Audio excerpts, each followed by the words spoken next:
Fall fishing is here, and that means this is one of the best times of the year to get out and catch big slams. So today I'm going to be showing you guys several different types of spots in both grass flat and coastal marsh environments so that we cover all different aspects of inshore fishing for you guys to get out and catch big slams this fall. So like I said, I'm going to be going over a lot of different strategies in this video, but I'm not going to be showing the specific area that these spots are located. You may recognize them from scouting in your area, but if you want to see real life examples of spots broken down near you, we do publish spot dissections every single week at the request of our members in the Insider Club. So if you want to see that, definitely go check out the Insider Club. But today I'm going to be showing the types of spots that you're going to want to be looking to catch slams in the fall. So let's go ahead and get started. This first area is, again, an open grass flat type of environment. We've got an intercoastal channel out over here, which is where a lot of fish are going to be migrating when fall kicks in, specifically flounder. In some areas, there are some trout that are going to migrate through the intercoastal channels near grass flats, but do expect to find mainly flounder using those intercoastal channels to navigate. A lot of them are going to be moving off of the flats, so you're going to see most of them hanging out at those areas where the water dumps out. And that's really the number one spot we're going to be looking at to try and catch slams in the fall, is areas where all of that current, all of that bait, everything from the flat is going to be exiting. Again, the same thing is going to occur on an incoming tide. It's going to be bringing on a lot of bait. It's going to be putting a lot of current onto this flat. And the big thing about fall is that fish aren't gravitating towards areas that are,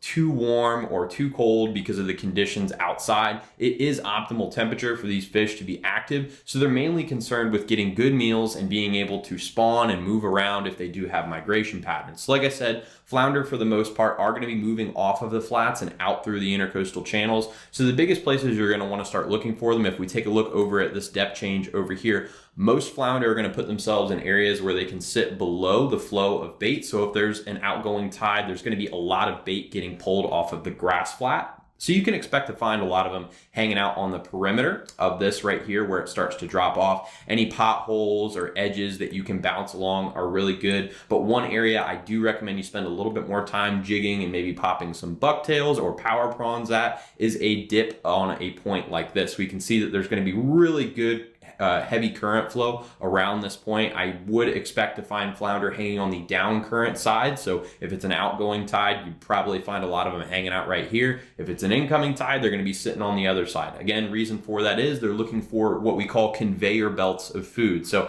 as that current brings in all that bait, they're going to be sitting there just waiting for it to go right over their head. It's a very easy position for those flounder to sit and wait for an easy meal. Now, the redfish are going to be a little bit different. They don't like to hang in such heavy current, but they want to be close to it because, like I said, there's going to be a lot of food being brought onto the flat and a lot of food being brought off with the different migrations of bait. Again, all the stuff that grew up out here in the flats in the spring, for the most part, is moving out. And there's a lot of mullet that are moving around through the intercoastal channels, looking for some flats to kind of take refuge in, reload on food, and then they're going to keep on moving around. So a lot of times we're going to see redfish congregating near these entry exit points on flats, but they're not going to be sitting in the really heavy current flow areas like where we see flounder bottlenecking out here or on the points or edges and drop offs, things like that. We're going to see them close by these areas in most of the shallow flats or along the shoreline. So just know that you need to not be looking in the really deep water to find those reds. They do a little bit better hunting in shallower water,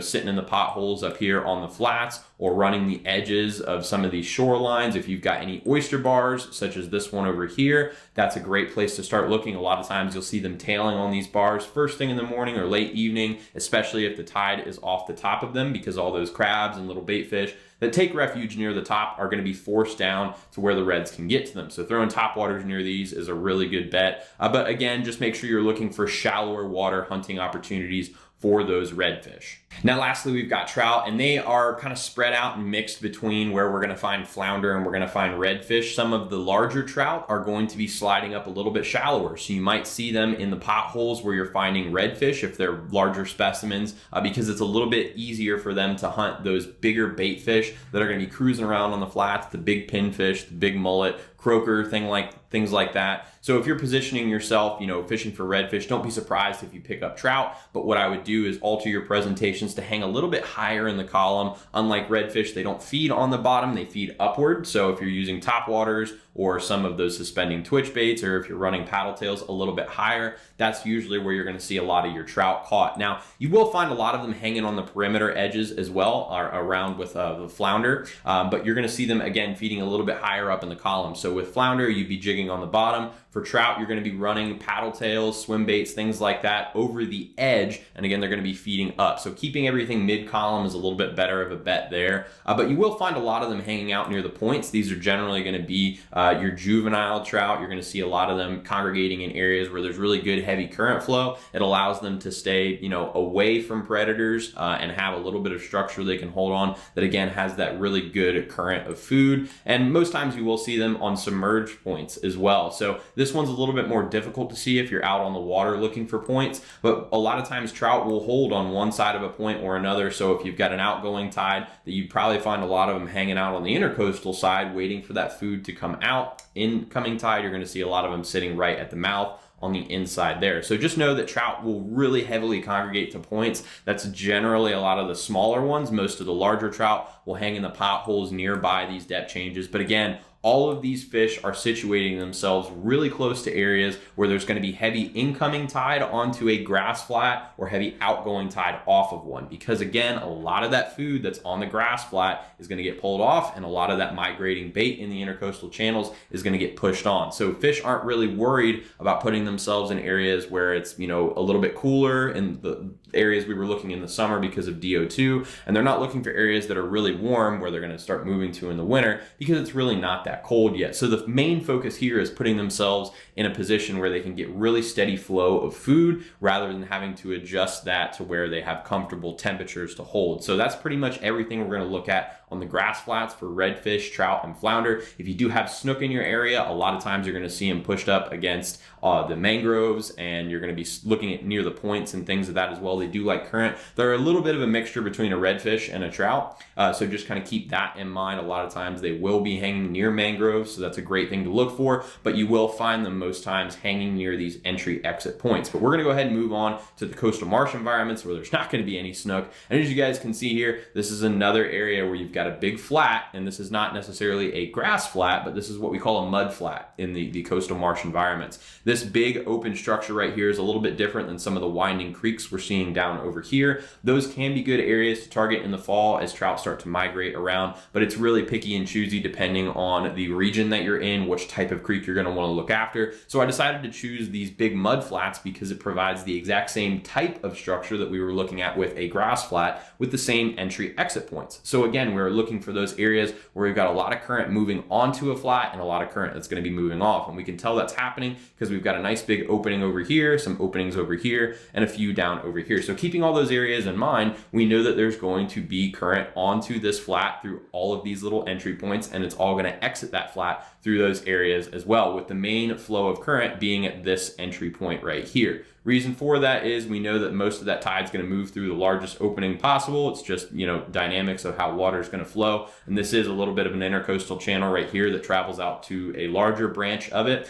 So keeping all that in mind, a lot of those fish are going to be waiting for that inflow of food and that outflow of food. Now, breaking down which species is going to be holding where, again, with flounder, this is probably the easiest type of environment to know where they're going to hold, because a lot of times they're just going to sit at all of the entry exit points, specifically on the points. So if we look here, we've got a little bit of a depth channel that sits on the edge of this. So a lot of this bait that's holding up in this marsh grass right over here, those flounder are going to put themselves at each of these little exit points over here. A lot of times they will sit right on a point or right at the middle of a cut, and you can really easily jig, a quarter ounce paddle tail up, down, and bounce for them. And you pick up a lot of flounder doing this in coastal marsh environments. Anywhere that all that bait and all of that current is going to funnel out, you're just going to see them waiting there because it's that easy conveyor belt of food. So a lot of times I just limit all of my flounder opportunities to targeting these entry exit points. You don't really see them too much further up on the flat. They will be up there. You might get one or two bonus ones as you're fishing for some of the reds, like we'll talk about in a second. But most of your consistent flounder bite is going to take place at these entry exit points. Now, For trout, a lot of times they are going to be, again, hanging near that heavy current flow. You're not going to find a lot of them up on the flats. The reason for that is we know trout are very sensitive to temperature changes, and this mud up here can be very variable with temperature. A lot of times you don't see them hanging in that water because there's not really heavy current flow. It's not easy for them to feed because the mud is a little bit murkier than the water in the intercoastal channel, and that temperature is not stable. Once it gets really hot, that mud warms up. If it gets really cold, it just changes too much for them to hold in a stable area. So we see a lot of them hanging a little bit further down in the intercoastal channels, right off the points, things like that, or at the creek mouths near these types of areas. You know, creek mouths are always a great area to target, but if you got a big flat that you know there's going to be a lot of bait nearby, check the creek mouths of the nearby just winding creeks. A lot of times you can find trout hanging near those areas, or they'll be sitting off the points, just like where you're going to find the flounder, again, a little bit higher up in the column. I just find they prefer to feed in a little bit heavier current flow in these coastal marsh environments. You're just not going to find them further up on the actual mud flats themselves.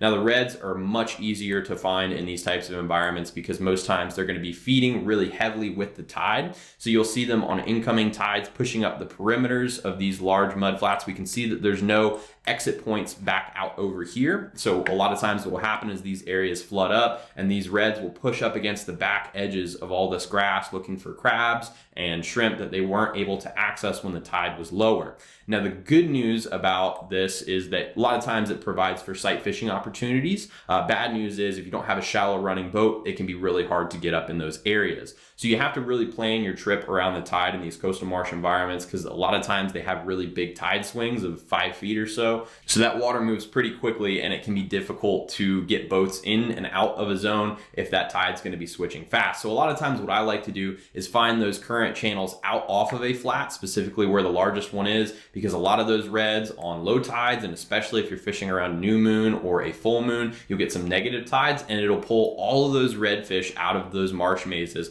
And you can really get onto most of them right here because they're going to, again, just wait for all that bait to get pulled out of the marsh, and they just have to sit at some of these easy little debt channels here that run out off of this flat. And you'll see them pushed up to pretty much where it starts to dry up. This entire area will dry up on a negative tide, pretty much out to some of these little islands out over here. So you'll see them hanging on the points of these, just pretty much at the water line where all that bait's going to get funneled out. Those first couple holes are where you can really start to locate reds, but this is just an easy time of year to get out and find really heavy redfish activity. And again, most times they're going to be situated near these intercoastal channels so that they can move around and migrate when it does become time to spawn, which is what redfish do in the fall. So they'll be making a pretty quick journey over to the nearest pass, inlet, or jetty to do some spawning, and then they'll move back to these areas. Again, it's just really easy to locate these types of spots in coastal marsh environments because there's a lot of really heavy winding creeks. But if you see an area that's really flooded up like this, it's what you're going to want to be looking for in the fall to get onto slams specifically. Now, you can target each of the different species at different parts of the marsh, but if you just want to get onto all three in one single spot, this would be one of my top areas to go look. So that pretty much covers the type of spot you're going to want to be looking for to catch slams in the fall. Again, entry exit points near big flats, whether that be a mud flat or a grass flat, is going to put you on the most opportunities to catch all the fish that I've spoken about today. Now, again, this is a type of spot dissection. We do these every single week in the Insider Club at Salt Strong. And if you guys want to see the types of spots that you need to be at each time of year, different seasons for specific species, we do all of that in the Insider Club, and we show you exactly where the spots are. Again, I'm not going to be revealing that today, but if you want to see more information, definitely join us at saltstrong.com. So thank you guys again so much for watching, and I can't wait to see you in the community. And if you're new to Salt Strong, just know that we're the best online fishing club in America because we literally guarantee we're going to help you catch more fish while saving time and money on your tackle. We do this by providing you with premium education, a private insider community with thousands of reports published daily, and discounts on the best saltwater fishing tackle in the industry right now. So we're looking forward to seeing you join us in the Salt Strong Insider Club soon, and thanks again for watching.